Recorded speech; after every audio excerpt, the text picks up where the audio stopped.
SMT top up অ্যাপসে add balance করা খুবই সহজ। অ্যাড ব্যালেন্স করার জন্য শুরুতে চলে যাবেন অ্যাড ব্যালেন্স নামে যে অপশনটা আছে ওই অপশনের ভিতরে ভিতরে যে আপনি কিছু নাম্বার পেয়ে যাবেন, বিকাশ, নগদ, রকেট এবং উপায় নাম্বার। ওই জায়গা থেকে আপনি ওই নাম্বারটা কপি করবেন। আপনার যদি বিকাশ থাকে আপনি বিকাশের নাম্বারটা কপি করবেন, বিকাশের নাম্বারটা কপি করে চলে যাবেন আপনার বিকাশ অ্যাকাউন্টে। ওই জায়গা থেকে আপনি সেন্ড মানি করে ওই নাম্বারে আপনি টাকাটা পাঠিয়ে দেবেন। সাপোজ ধরলাম আপনি 1000 টাকা অ্যাড ব্যালেন্স করতে চান, 1000 টাকা আপনি সেন্ড মানি করে ওই নাম্বারে পাঠিয়ে দেবেন। পাঠিয়ে দেওয়া হয়ে গেলে আপনি বিকাশ থেকে একটা ট্রানজাকশন আইডি পাবেন। বিকাশ থেকে যে ট্রানজাকশন আইডি পাবেন সেটা আপনার নিয়ে চলে আসতে হবে এই অ্যাপসের ভিতরে। আপনি যখন ওই যে জায়গা থেকে নাম্বারটা কপি করছিলেন ঠিক তার নিচে লেখা দেখতে পাবেন ট্রানজাকশন আইডি। ওই ট্রানজাকশন আইডির ঘরে আপনি যে ট্রানজাকশন আইডিটা কপি করে আনছেন সেটা বসাই দেবেন। নিচে লেখা দেখতে পাবেন পরিমাণ, অ্যামাউন্ট, মানে কত টাকা আপনি পাঠাইছেন। পরিমাণের ঘরে আপনি দিয়ে দেবেন সেই টাকার পরিমাণটা 1000 টাকা। এরপরে কি করবেন, নিচে আপনার 6 ডিজিটের অ্যাকাউন্টের মানে আপনার অ্যাকাউন্টের যে 6 ডিজিটের পিন নাম্বারটা আছে সেই পিন নাম্বারটা বসাই দেবেন। বসানো হয়ে গেলে তারপরে নিজে আপনি লেখা দেখতে পারবেন অ্যাড ব্যালেন্স। অ্যাড ব্যালেন্সের উপর ক্লিক করার সঙ্গে সঙ্গেই আপনার ব্যালেন্সের টাকা জমা হয়ে যাবে। একইভাবে আপনার কাছে যদি নগদ থাকে, রকেট থাকে, উপায় থাকে, এই একই পদ্ধতি অবলম্বন করে আপনি ব্যালেন্সে টাকা ঢোকাবেন। অ্যাড ব্যালেন্স করার জন্য এই জায়গা থেকে আপনি এই অ্যাড ব্যালেন্স নামক এই যে অপশনটা আছে এই অপশনটার উপর একটা ক্লিক করে দেবেন। ক্লিক করার পরে এই জায়গা থেকে আপনি লেখা দেখতে পারবেন মেন ব্যালেন্স আর একটা ড্রাইভ ব্যালেন্স। ফ্লেক্সি লোড করার জন্য মেন ব্যালেন্স আপনি সিলেক্ট করে দেবেন, আর এমবিওমেন্টের বান্ডিল অফারগুলো বিক্রি করার জন্য এই জায়গা থেকে ড্রাইভের উপরে ক্লিক করে দেবেন।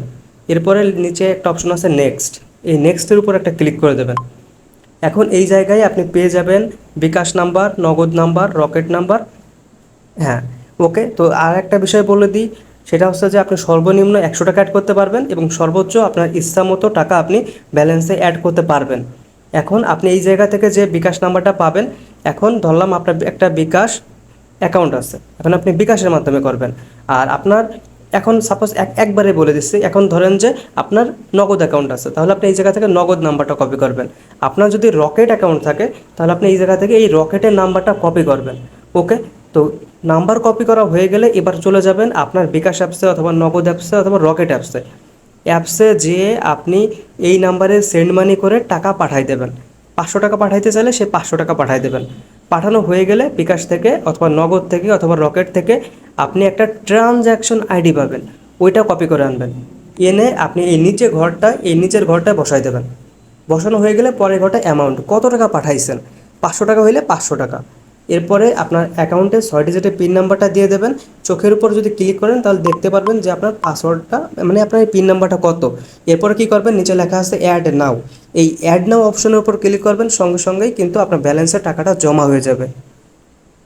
আশা করি আমি আপনাকে এই টপিকটা বোঝাতে পারছি। আর ভিডিওটা যদি আপনার কাছে ভালো লেগে থাকে তাহলে আপনি অবশ্যই একটা সাবস্ক্রাইব করে দেবেন ও লাইক করে দেবেন। আর এই অ্যাপস সম্পর্কে আপনি যদি অন্য কোনো কিছু জানতে চান তাহলে আপনি অবশ্যই কমেন্টের মাধ্যমে জানাবেন। এই অ্যাপস নিয়ে আমাদের টোটাল মিলে 10টা ভিডিও বানানো আছে। আপনি যদি ওই ভিডিওগুলো দেখেন তাহলে এই অ্যাপসটা ব্যবহার করা আপনার জন্য একদমই সহজ হয়ে যাবে। আর আপনি যদি এই বিজনেসটা করতে চান তাহলে আপনাকে অবশ্যই একটা অ্যাকাউন্ট খুলতে হবে। অ্যাকাউন্ট খোলার জন্য প্রয়োজন আপনার নাম, আপনার মোবাইল নাম্বার এবং অ্যাকাউন্টে একটা চার্জ আছে, ওই চার্জটা দিয়ে কিন্তু আপনার এই অ্যাকাউন্টটা খুলতে হবে। ওকে, তো সেটার জন্য অবশ্যই আপনার পাশের মোবাইল নাম্বারে যোগাযোগ করবেন, তারপরে কিন্তু আপনার নাম নাম্বার পাঠিয়ে দেবেন, তারপরে আমি আপনাকে একটা অ্যাকাউন্ট খুলে দেবো।